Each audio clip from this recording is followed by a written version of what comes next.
This short video contains about 2 years of my research. We're going to look at a chart about India that will surprise you, and then we'll look at 2 charts that confirm a recession is inbound. Let's get going. So you know how everyone says that the Indian stock market will be just fine because our country will just keep growing? Well, let me show you something very interesting about India's growth and our stock market. This is the Indian annual GDP growth rate chart, and there are 2 things that I want you to notice here. First, our growth rate is not unprecedented now.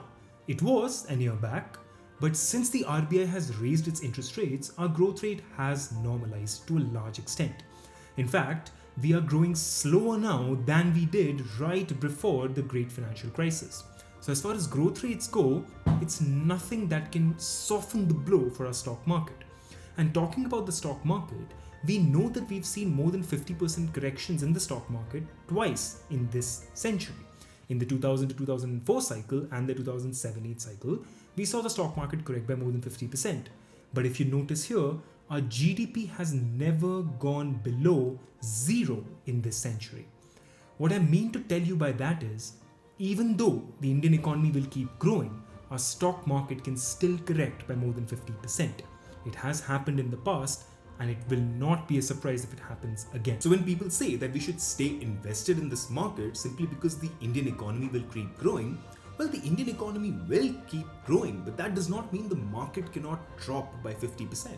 Historically, we have done that. In fact, the only recession we've had in India since 1980 was the 2020 COVID crisis, the really short recession. We've still seen massive corrections both in 2000, 2007, 2008 and also somewhere in the 2014-15 bracket. Now with the invincibility of the Indian stock market out of the way, let's look at why I believe right now is when a recession looks most likely to happen.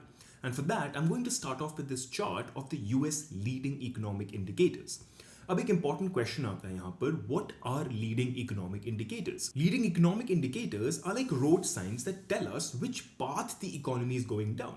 So by reading them, by looking at them, by creating an index about them as the US has done, we can get a very good and surprisingly accurate idea of where the economy is headed. Now, for example, for the larger economy, if we're talking about, let's say, our spending, our lives, think back to 2022 or 2023.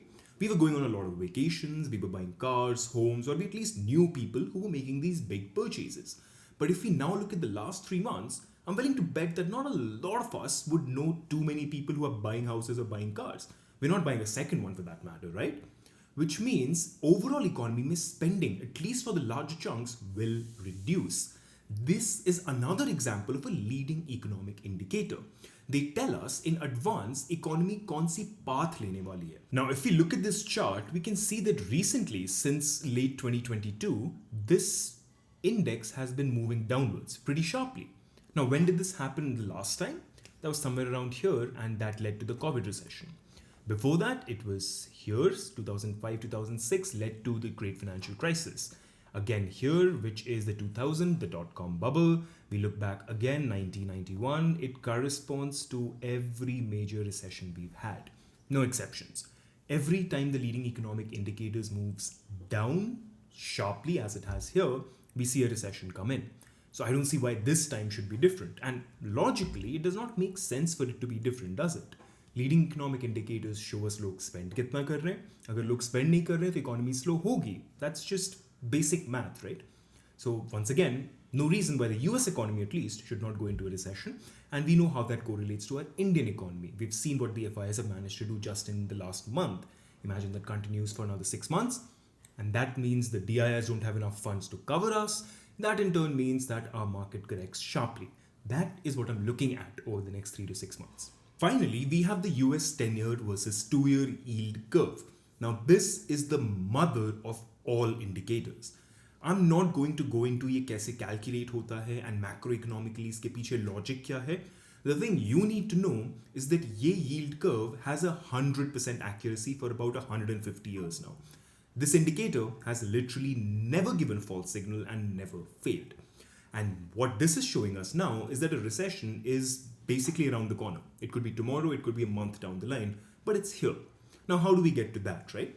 This now is the bond yield curve, and I want you to forget all the complications, right? We don't have to think about the calculations behind this. हमें सिर्फ दो चीजें notice करनी है.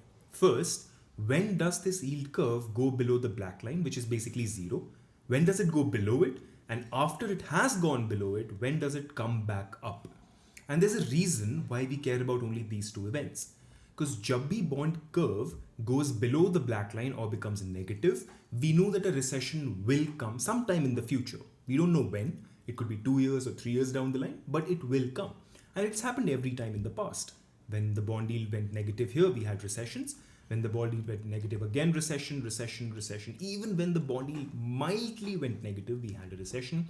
And now we're in a scenario where it had gone negative, but we still have not come across a recession yet. So when will we get that recession? उसके लिए हम दूसरी चीज चेक करते हैं. When does the chart become positive? Because it's only after this curve becomes positive that the recession really hits. And there's a whole equation behind this. There's all the logic in the world behind this.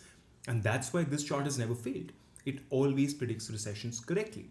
So if we look at all the recessions we've had, every time the curve becomes positive again, we go into a recession. So here, 1990s, the curve went negative. The recession did not hit though till it became positive again. Same here in the 2000s. It's only after the curve became positive somewhere here that we really ran into a recession. 2006-7, the great financial crisis, the same thing happened. Even in 2020, and now again, the yield curve has finally become positive again, which means we should be going into a recession sometime soon. The average time period is somewhere around 6 to 7 months, and we're about at that period now. So by January, I would expect that we would have entered a very volatile phase. It is important to know though, the recessions don't come in without a trigger. So there could be all the things wrong in the world, but the central banks could manage that. वो liquidity release कर सकते हैं, वो rates काट सकते हैं. There's many ways that they can manage growth. And that's what people are talking about right now. The central banks have a lot of ways to manage any possible scenarios of recession. But historically, ये option हमेशा रहा है central banks के पास, right? They have the power to control these events. A recession comes though when a black swan event occurs, like a war maybe, or maybe some banks go under, something that we could not predict easily. And that doesn't leave the central banks with a lot of options. And that's what we're looking at now.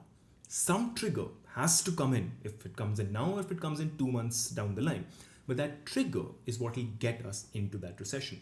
It won't be predictable, we won't be able to see it coming, and that's why it's important to trust the economic cycle.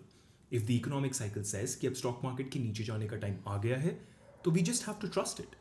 Once it goes down, then recessions are the best place to make money. And if you want to learn about that, you should watch this video. I'll see you next time.